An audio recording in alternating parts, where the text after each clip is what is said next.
بسم اللہ الرحمن الرحیم۔ روہیل وائس کے تمام دوستوں کو خلوص بھرا سلام۔ میں ہوں روہیل خان اور آپ دیکھ رہے ہیں روہیل وائس چینل۔ ایک دن ایک شخص حضرت سید نظام الدین اولیاء کی خدمت میں حاضر ہوا اور عرض کی، یا حضرت، میں ایک غریب آدمی ہوں، سر پر نوجوان بیٹیوں کا بوجھ ہے، شرم کی وجہ سے زکوٰۃ بھی نہیں لے سکتا۔ آپ میرے دینی بھائی ہیں، میری کچھ مدد کر دیجئے۔ آپ رحمت اللہ علیہ نے اس آدمی کو عزت اور تکریم کے ساتھ بٹھایا اور خادم سے کہا کہ آج کوئی نظر و نیاز آئی ہے خانقاہ میں؟ خادم نے عرض کی، اے سیدی، ابھی تک تو کوئی نہیں آئی، لیکن جیسی ہی آئی میں آپ کو اطلاع کر دوں گا۔ آپ نے اس آدمی کو تسلی دی اور کہا، اللہ پر بھروسہ رکھو، وہ ضرور کوئی نہ کوئی انتظام فرما دے گا۔ مگر 3 دن گزر گئے، خانقاہ میں کوئی نیاز نہ آئی۔ وہ آدمی مایوس ہو گیا کہ جناب کے بارے میں بڑی بڑی باتیں سنی ہیں، مگر یہاں تو کوئی مدد نہ ہو سکی۔ ایک دن اس نے اجازت طلب کی واپسی کی۔ حضرت نظام الدین اولیاء رحمۃ اللہ علیہ کو بہت دکھ ہوا کہ مہمان خالی ہاتھ گھر سے جا رہا ہے۔ آپ رحمت اللہ علیہ نے اس کو چند پل کے لیے روکا اور اندر سے اپنے جوتے لا کر دیے اور کہا، بھائی، اس فقیر کے پاس تمہیں دینے کے لیے اپنے جوتوں کے علاوہ کچھ بھی نہیں۔ وہ آدمی جوتے لے کر چل پڑا اور سوچنے لگا کہ ان پرانے بوسیدہ جوتوں کا کیا کروں گا۔ حضرت نے میرے ساتھ اچھا مذاق کیا ہے۔ دوسری طرف کی سنیے، سلطان محمد تغلق، جو اپنے وقت کا سلطان تھا، وہ کسی جنگی مہم سے واپس آ رہا تھا اور حضرت امیر خسرو، جو حضرت نظام الدین اولیاء کے خلیفہ اور مرید تھے، وہ بھی سلطان کے ساتھ تھے۔ چونکہ امیر خسرو ایک قابل شاعر تھے، اس لیے شاہی دربار میں کافی اہمیت کے حامل تھے۔ حضرت امیر خسرو نے سلطان کی شان میں قصیدہ کہا تو سلطان نے خوش ہو کر آپ کو 7 لاکھ چیتل، جو اس وقت ایک کرنسی تھی، اس سے آپ کو نوازا۔ امیر خسرو اپنے واپسی کے سفر پر دلی سے باہر ہی تھے کہ رات ہو گئی اور وہیں پڑاؤ کیا۔ رات کے وقت اچانک امیر خسرو چلا اٹھے کہ مجھے اپنے مرشد کی خوشبو آتی ہے۔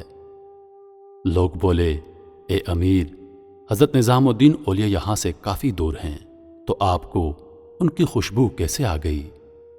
مگر امیر خسرو بے قرار ہو کر باہر نکل پڑے اور خوشبو کا تعاقب کرتے کرتے ایک جھونپڑی تک جا پہنچے۔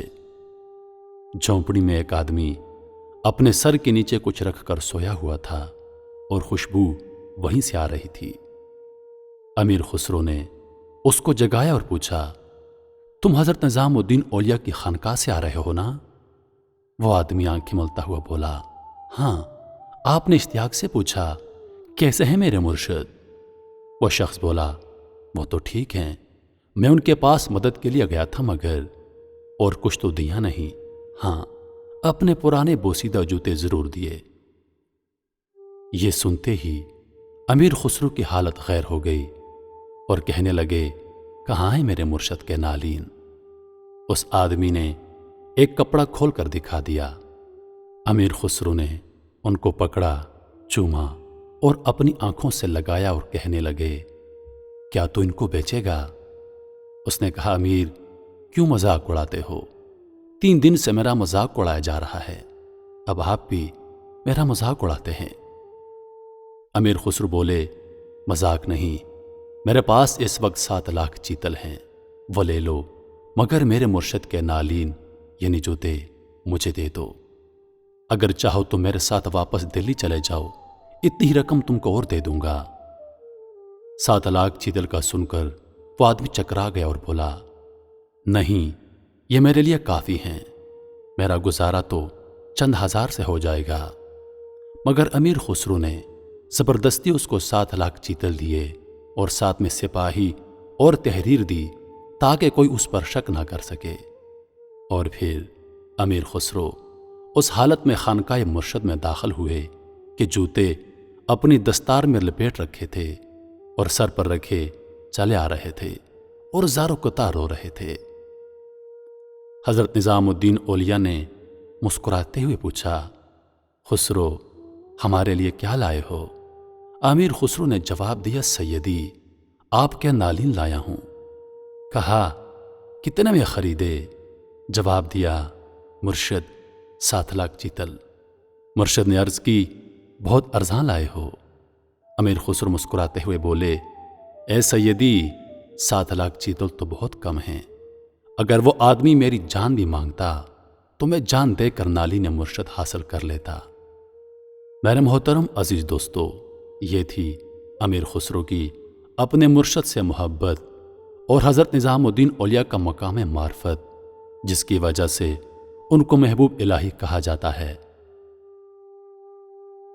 میں امید کرتا ہوں کہ ویڈیو آپ دوستوں کو پسند آئی ہوگی۔ ہمارے ساتھ جڑے رہنے کے لیے ہمارے چینل کو سبسکرائب کر دیں اور ساتھ میں موجود گھنٹی کے بٹن کو ضرور دبائیں تاکہ ہماری ہر نئی آنے والی ویڈیو سب سے پہلے آپ تک پہنچے۔ مجھے دیجیے اجازت، زندگی رہی تو اگلی بار ایک اور ویڈیو لے کر آپ کی خدمت میں حاضر ہوں گا۔ تب تک کے لیے خدا حافظ۔ اللہ پاک آپ سب کا حافظ و نگہبان۔ ہنستے رہیے اور ہمیشہ مسکراتے رہیے۔